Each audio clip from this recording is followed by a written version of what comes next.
लोकतंत्र के दो चुनाव जो है, दो चरण के चुनाव हो चुके हैं और उसके हिसाब से जिस हिसाब से वोटिंग पड़ी है उससे जो हमारे नारे 400 पार थे अब वो 450 पार हैं। क्योंकि जिस तरीके से हमारे जो पन्ना प्रमुख हैं, हमारे जो बूथ अध्यक्ष हैं, जिन तरीके से हमारे जो कोर बेस वोटर हैं, जो सबका साथ सबका विकास सबका प्रयास जो था, जो लाभार्थी थे जिनके दिलों पर मोदी जी ने अपने योजनाओं के माध्यम से, चाहे वो 80 करोड़ लोगों का अनाज देने का हो, चाहे इलाज देने का हो, मकान हो, जिसको भी लाभ दिया था वो सारे लोगों ने एहसास किया कि नहीं, कोई भी कि अगर हमें सुबह शाम का भोजन खाना अगर खूब कमल का फूल दे रहा है, तो अगर हमें फूल खिला रहा है सुबह शाम का खाना, तो हम भी कमल को खिलाएंगे। क्या अनुसूचित जाति आयोग देगा, विमुक्ति जनजाति आयोग देगा, जब हमें जो जनजाति है, तो ये आयोग तो भी गठन हुआ, उनको सहायता दी मोदी जी ने। पिछड़ा वर्ग आयोग इसीलिए गठन किया कि इनके हितों की रक्षा के। इनके समय तो पिछड़े का नाम भर लेते थे लेकिन काम नहीं करते थे। तो आज के प्रेस का मुख्य उद्देश्य था कि हमारे ऊपर जो हमला हुआ था वो मेरे समाज पर हमला था और इसका जवाब हमारा समाज जो है वोट के समय देगा। और उनके शीर्ष नेतृत्व को फिर से अपील करना था कि ऐसे गुंडों पर लगाम लगाएं, नहीं तो समाजवादी पार्टी की तरफ हो जाएगा। इनका इतिहास रहा है कि बहन जी के ऊपर हमला रहा, जब मुख्यमंत्री पर हमला हो सकता तो मैं तो मंत्री हूँ। और हमारी जो सुरक्षा है वो Z+ की बढ़ाई जाए। हमको लगता है कि शीर्ष नेतृत्व सुन रहा है और जल्दी हो जाए।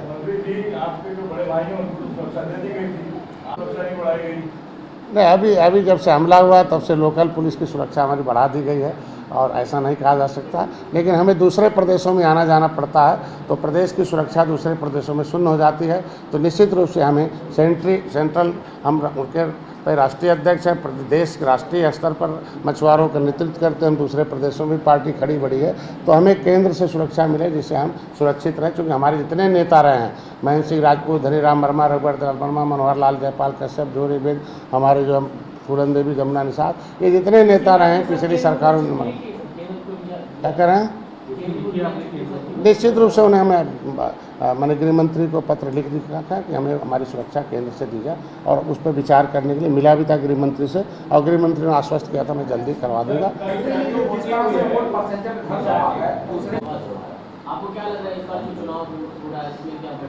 निश्चित रूप से बढ़ेगी। और देखिए, हमने तो बता दिया ना कि 2 उपचुनाव रामपुर और आजमगढ़ मैंने जीता था, उसी तरीके से जो बचा चुनाव है ना 9 और हम मैनपुरी भी जीतेंगे और हर जगह जीतेंगे। क्योंकि आप इस बात को देख, मैंने कहा था मुसलमान सच्चर कमेटी का रिपोर्ट कहती है कि मुसलमानों की दशा दलितों से भी खराब है, सबसे ज़्यादा गरीब उसमें है।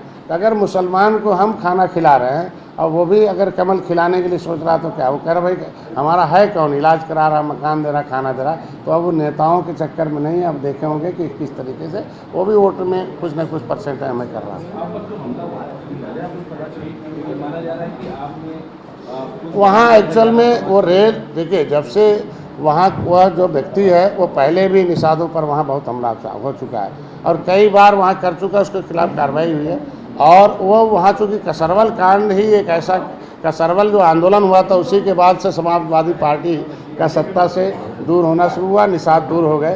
तो थोड़ा सा उनके अंदर दर्द रहता है कि निषादों ने, इन्होंने ही हमारी सरकार, या वो मानते हैं कि हम सपा के लोग मतलब सपा की सरकार हटी डॉक्टर साहब को, तो इसके वजह से वो हमला सुनियोजित हमला था।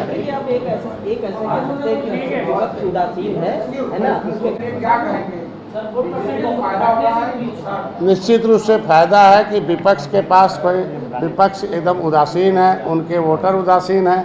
जब वो मान लिया है कि हमारा कोई आदमी लड़ने वाला नहीं, कोई प्रधानमंत्री बनने वाला नहीं है, चेहरा ही नहीं प्रधानमंत्री का, तो इसलिए भाई राष्ट्र का चुनाव है और राष्ट्र मतलब प्रधानमंत्री बनने का चुनाव होता है, तो उसके वजह से वोटर होते हैं। तो सारे वोटर हमारे तो जा रहे हैं, उनके वोटर तो इसलिए नहीं जा रहे हैं कि विपक्ष कोई चुनाव लड़ नहीं रहा। सर, यूपी में कल जो 8 जगह हुआ जहां पिछले 2019 में 7 जो है भारतीय